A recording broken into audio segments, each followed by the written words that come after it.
This is what happens to people with poor education. At the induction ceremony, where 100 employees were watching, Executive Vice President Takuzo Sasaki humiliated me. As I stumbled dramatically on stage, Sasaki's disdainful words echoed through the hall, sparking chuckles and snickers among the crowd. Originally, it was supposed to be President Shizuo Sakin who delivered the opening address at the ceremony. However, due to an urgent matter, he asked me to step in as his replacement. Feeling recognized by President Sakin, Sasaki initially seemed irritated but quickly came up with a plan to disgrace me, his smirk dripping with malice. With a smug grin, Sasaki laughed loudly, clearly underestimating the consequences of my impending departure from the company. As President Sakin tried to stop me, I made up my mind to resign, no longer caring about anything. Little did Sasaki know that my resignation would end up having a far greater impact on his life than on mine. My name is Munenasuke Suzumura, a 36-year-old employee with a passion for creating things. When I was a child, my summer vacation science project awakened my love for invention. The project I created back then gained national attention and even made me a local celebrity of sorts. Young and naive, I was thrilled to be called a genius and basked in the admiration of those around me. From then on, I became deeply engrossed in making things, captivated by the excitement of creation. Naturally, I pursued industrial studies and, after graduating, joined a factory where I had worked part-time as a student. Soon after I started working, Shizuo Sakin, the president of Sakin Innovations, the parent company, personally reached out to me. Today, I'm a full-time employee at Sakin Innovations, working in product development. Although I initially found it challenging to transition from my comfortable workwear to formal suits, the job turned out to be my dream career. Every day feels like an endless series of inventions, and I couldn't ask for a better work environment. Sakin Innovations values merit above all else. No matter their age, employees who deliver results are duly recognized. Thanks to this, I was entrusted with leading development in my second year and was promoted to manager soon after. Though being in management comes with its own set of challenges, I'm blessed with supportive team members and have enjoyed a fulfilling 15 years at the company. As the company continues its upward trajectory, President Sakin decided to expand operations by merging with SS Manufacturing. Despite the merger, Sakin insisted on an equal partnership and even overhauled the executive structure to avoid an imbalance in personnel. Takuzo Sasaki, the former president of SS Manufacturing, was appointed as the new executive vice president.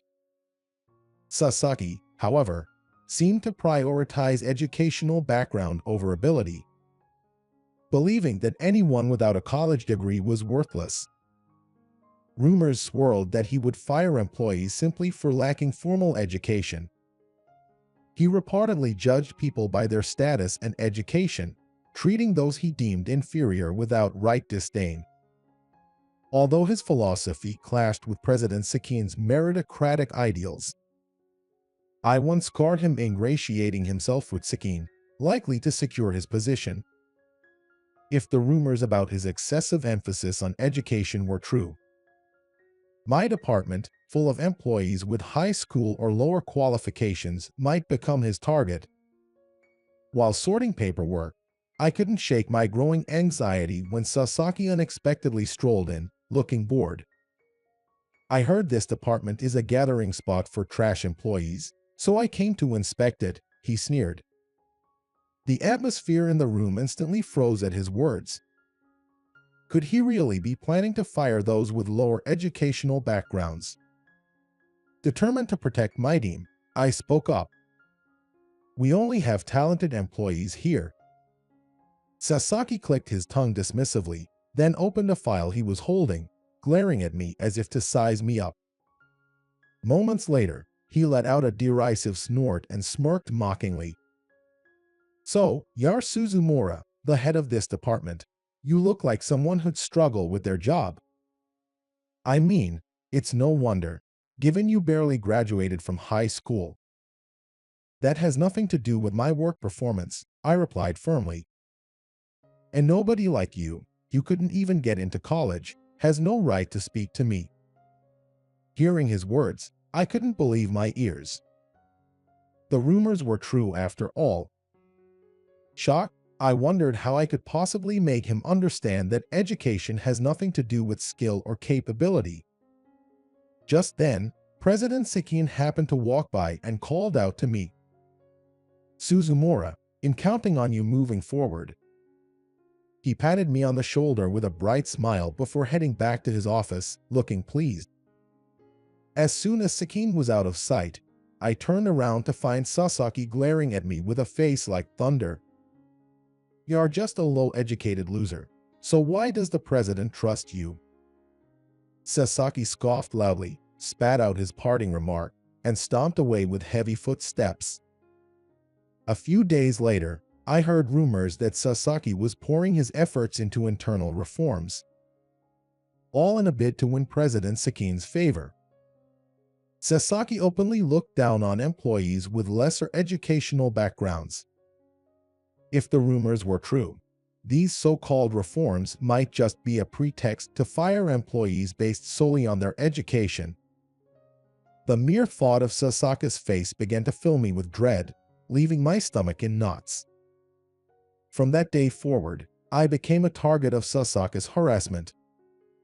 When submitting large budget proposals requiring executive approval, Sasaki repeatedly rejected my documents without valid reasons, stalling my work. Despite checking for errors, I found none. Yet no matter how many times I resubmitted, his approval never came, leaving me at a loss. But I couldn't afford further delays in development deadlines. While racking my brain for a solution, Sasaki summoned me out of the blue. Dread consumed me as I reluctantly entered his office, where he greeted me with a sinister grin. Thank you for coming during your busy schedule. I've got an important job for you as the department manager. All I needed was his signature on the approval documents, but his intimidating demeanor suggested it wouldn't be that simple. As I stood frozen, Sasaki tossed a file at me. Opening it, I felt a chill run down my spine, freezing me in terror. The file contained a list of employee names and their backgrounds. What are you planning to do with this? I asked, my face stiff with shock. Sasaki puffed out his chest, smirking arrogantly as he crossed his arms. Every single name on that list belongs to a high school graduate or lower.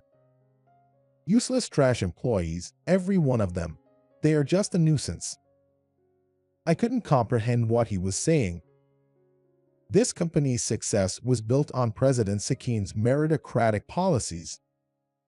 Was Sasaki planning to forcefully shift it to an education-based hierarchy? What do you expect me to do with this? I asked.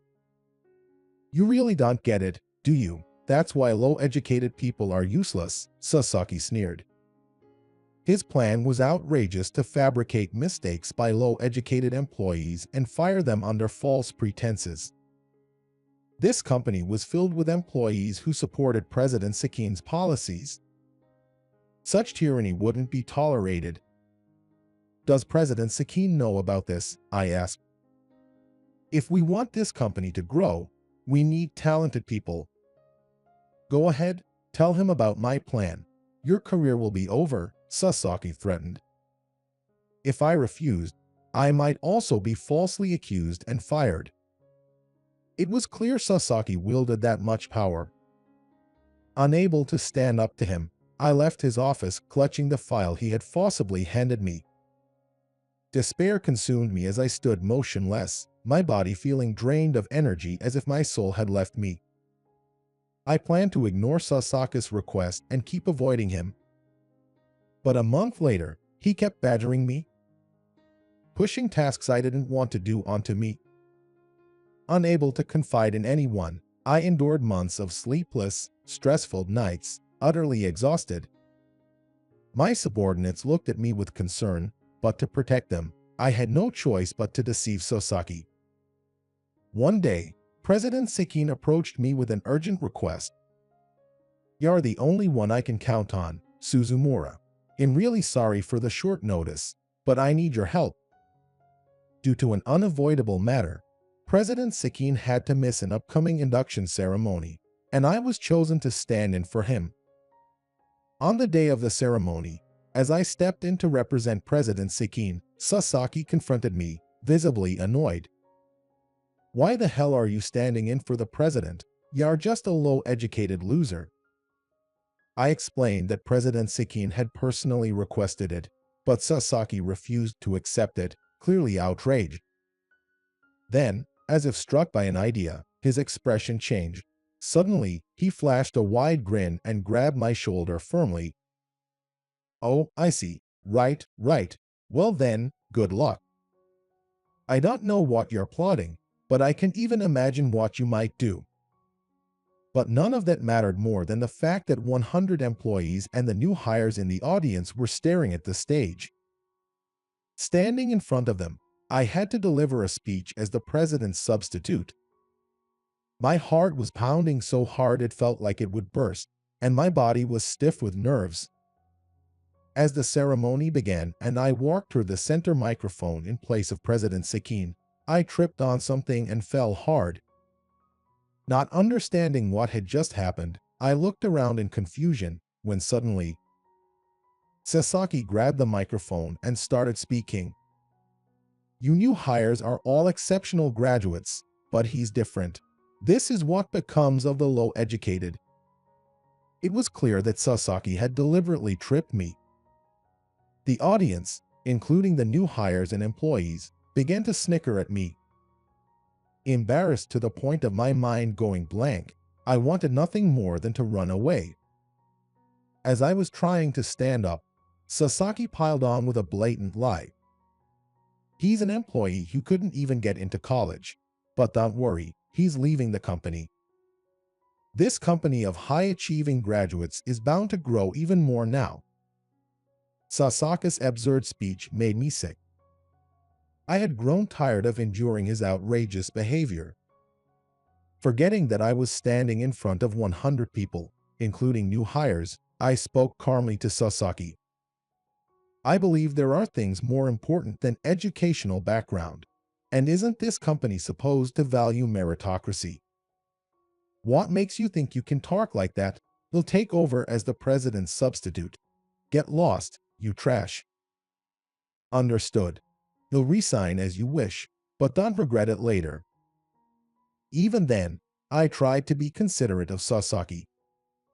But he laughed loudly, mocking my words. "What a joke. Employees without degrees only hold us back." I gave up on arguing, turned my back, and left the stage without a word. I don't know how the ceremony ended, but it was no longer my concern as someone about to leave the company. However, I owed it to President Sekin, who had recognized my value, to at least bid him a proper farewell. The day after the ceremony, I went to President Sekin with my resignation letter in hand. "As you've likely heard from Executive VP Sasaki, I'm an unnecessary employee for this company. It's unfortunate, but thank you very much for everything." I handed him my resignation letter while greeting deeply. President Sekin looked puzzled, then panicked and flustered. "What? Wait, what do you mean?" I had assumed he was aware of Sasaki's behavior and had decided to let it slide, but apparently I was wrong. When I explained what had happened at the ceremony, President Sekin immediately called Sasaki, his voice filled with anger, while also pleading with me to stay. Minutes later, Sasaki arrived with a wide grin, clearly misunderstanding the situation. "President, what's the matter today?" "What's the matter? Is it true that you fired him?" President Sekin's booming voice echoed outside the room as he confronted Sasaki. Despite being overwhelmed by the president's anger, Sasaki began confidently sharing his reasoning. "From now on, we'll have a company of only highly educated employees. This company will soar to new heights. Did he genuinely believe that firing employees without degrees would make the company great? Hearing Sasaka's absurd remarks, President Sakin's face turned red with fury. What have you done? Without him, this company will collapse. Sasaki, still not understanding the gravity of the situation, looked slightly shaken by the word collapse. Wait, no, that can't be right. Don't be ridiculous. He's far more critical to this company than you'll ever be. How can you not understand that? President Sakin's shouts filled the room, leaving Sasaki trembling in fear, unable to speak. Strangely, Sasaki turned his gaze toward me, his eyes pleading for help. I'd never seen the president this furious before. It was clear that my decision to leave had angered him to his core. What do you even know about this company? That's the kind of thinking that brought your own company to the brink of ruin. I had heard that Sasaka's company had been on the verge of bankruptcy before the merger. But that was surely because of Sasaka's way of thinking. President Sakin, while blaming Sasaki, alternated between yelling and holding his head in frustration. His irritation peaked, and his mind seemed to be in such a panic that he couldn't even keep track of what he was saying. Trying to calm President Sakin, he had completely lost his composure. I took a deep breath and began explaining to Sasaki how I contributed to the company. Executive Vice President, you're not unaware that all the patents used in this company's products are based on my inventions, are you? What? What on earth are you talking about? My position as the manager of the product development department wasn't without reason. The company's product development revolves around my patents. I stayed with the company not just because of my numerous patents, but because I believed in President Sakin's vision. Every patent I created was registered under my name with the president's approval. Those patents are arguably the company's most valuable asset. Some executives even claim that my position is essentially higher than President Sakin's. However, being placed on such a pedestal only makes me feel uncomfortable. Moreover, I'm too focused on inventing to handle something as complex as management. That's why I work under President Sakin, who allows me the freedom to pursue my passion. As I spoke, Sasaki froze in place, his eyes wide, as though had forgotten how to breathe. Did you understand that? Still, if you insist on calling me a useless piece of trash, there's nothing I can do about it. That's not what I meant. I didn't mean it like that. No need to say anything more. I've already made up my mind to leave. Sasaki, his face pale, looked back and forth between my exasperated expression and President Sakin's furious glare. As I sighed at the stalemate, Sasaki blurted out something ridiculous. You're a high school graduate, right? How does someone without a degree have so many patents? I've been meaning to correct you for a while. I'm not a high school graduate. I graduated from a technical college. A technical college? What's that? Isn't that basically the same as high school? Sasaki, who seemed to know nothing beyond universities, looked confused and shook his head. I hadn't expected him to be completely ignorant of technical colleges. Technical colleges, or kozen, are specialized schools often available for industrial studies. They offer a direct pathway to industry, granting a degree equivalent to a bachelor's after 6 years of intensive, specialized study, instead of a general university. I chose this specialized education and spent my student years immersed in inventions, earning numerous patents along the way. I still feel deeply grateful to the factory where I worked part-time during that time, as they supported my development. Though I enjoyed working in the factory, one day, President Sakin personally invited me to work at the parent company. As part of the conditions for joining, he agreed to let me register my patents under my name. Working at Sekin Innovations has been incredibly fulfilling. The meritocratic and flexible company culture is unparalleled. Though it seems Sasaki never understood this. Even as I explained technical colleges to Sasaki, he still appeared clueless, tilting his head as if struggling to comprehend. By the way, where did you graduate from, Executive VP? I went to a local university. What does it matter? A degree is a degree. The more I listened to Sasaki, the more I was left speechless. It turned out he graduated from a department unrelated to business or industry and had only dabbled in management by reading a few books. No wonder his previous company was on the brink of bankruptcy. As I sighed in exasperation, Sasaki, now angry, blurted out another unnecessary remark. The president must have a college degree too, right? You shouldn't trust someone who went to some high school or technical college. This statement was the final straw. What are you talking about? I dropped out of high school. This company was founded while I was still in high school. I chose to work in the real world instead of staying in school. So my highest education is a partial high school education. But Sasaki was even more shocked, frozen, and unable to speak. Sasaki, drenched in sweat and unable to say a word, left President Sekin shaking his head in disbelief. Sekin sat down heavily in his chair, sighing deeply as he crossed his arms. Having completely lost President Sekin's trust and now jeopardizing his position, Sasaki suddenly changed his tone and turned to me, trying to save himself. You truly are an exceptional employee. You're a treasure to this company. I look forward to seeing you thrive under my guidance. Even though he was trying to act tough, Sasaki's voice was shaking, and his knees were trembling so much it looked like he might collapse. He kept spewing hollow compliments about me, but his blatant attitude left me at a loss for words. Looking at Sasaki, who was pale and on the verge of falling, I explained why I had decided to leave the company. The truth is, I've been thinking about starting my own company. So, leaving this company isn't a problem for me. Among the employees forced out by Sasaki's tyranny, there were many talented individuals with lower educational backgrounds.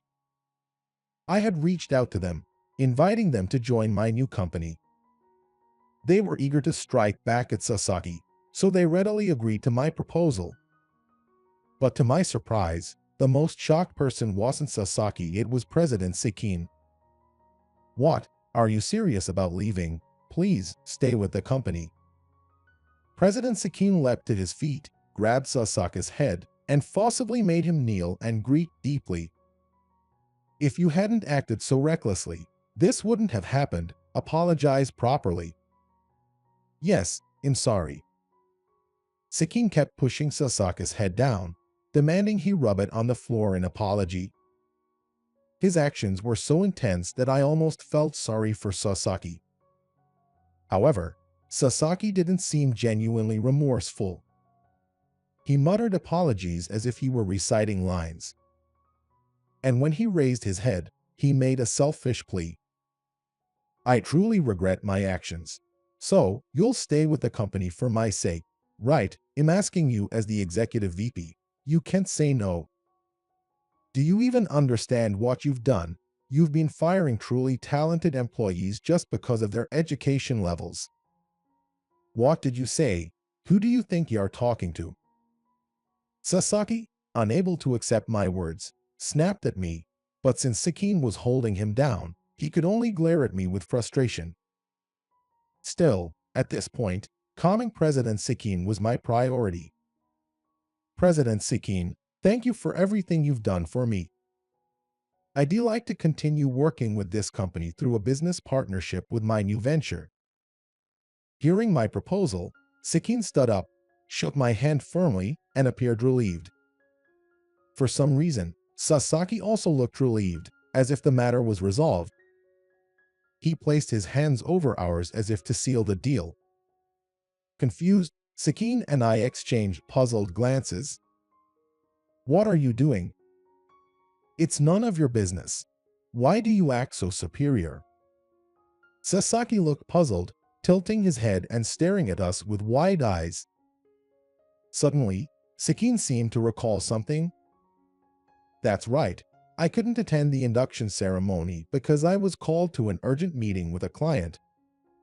I was stunned by this revelation, my mouth agape and eyes wide. The emergency meeting Sakin attended was due to complaints about Sasaki's arrogant behavior. Sasaki had long treated clients with a condescending attitude. Offended, some executives from a client company threatened to terminate their partnership. Even Sasaki seemed to realize this as he listened to Sakin, his face turning pale and flustered. I was only thinking of the company's best interests. The partnership was on the verge of being cancelled. How are you planning to take responsibility? Sakin's voice grew louder, and Sasaki froze, unable to move. Sakin sighed deeply, then made a decisive announcement. You must realize by now that your presence is only a liability to this company. I ask you to take responsibility and step down. Even if the induction ceremony incident hadn't occurred, it seemed Sakin had already planned to dismiss Sasaki. Hearing his termination, Sasaki collapsed to the floor, supporting himself with his hands, groaning in despair. Sasaki's obsession with educational elitism had driven SS Manufacturing to the brink of bankruptcy. Sakin had decided to acquire the company because it possessed unique technologies even I couldn't have imagined. Sakin saw value in those technologies and pursued the merger to integrate them into Sakin innovations. While the merger achieved its original purpose, Sasaki's role had always been secondary. By acquiring the technology they wanted, they achieved the original purpose of corporate integration. Of course, there were many talented employees who joined the product development department. Some employees from SS Manufacturing who were opposed to the merger were also part of the team. However, President Sakin extended warm support to such employees. According to what I heard, the emphasis on skills over academic background and the training programs shocked many of the remaining employees. Thanks to this, even after my departure, the employees who adapted to the current corporate culture have carried on. The transition went smoothly, and there was no significant impact as I had feared. President Sakin also held a poor impression of Sasaki, who clung to academic elitism. Still, out of mercy, Sakin offered Sasaki a chance for re-employment. Even though the company is being rehired, there is no way that the people who previously held the positions of president and managing director will change that much. Even though he accepted the offer begrudgingly, Sasaki likely didn't expect to be treated the same as a regular employee. Naturally, Sasaki, the former executive VP who championed academic elitism, couldn't fit in among the general staff. Sasaki, obsessed with his pride, quickly found himself isolated. In the end, within a week, his absenteeism became noticeable, and after 3 months of no contact, he was eventually dismissed. Sasaki, who disliked carrying a mobile phone, used a company-provided line for communication.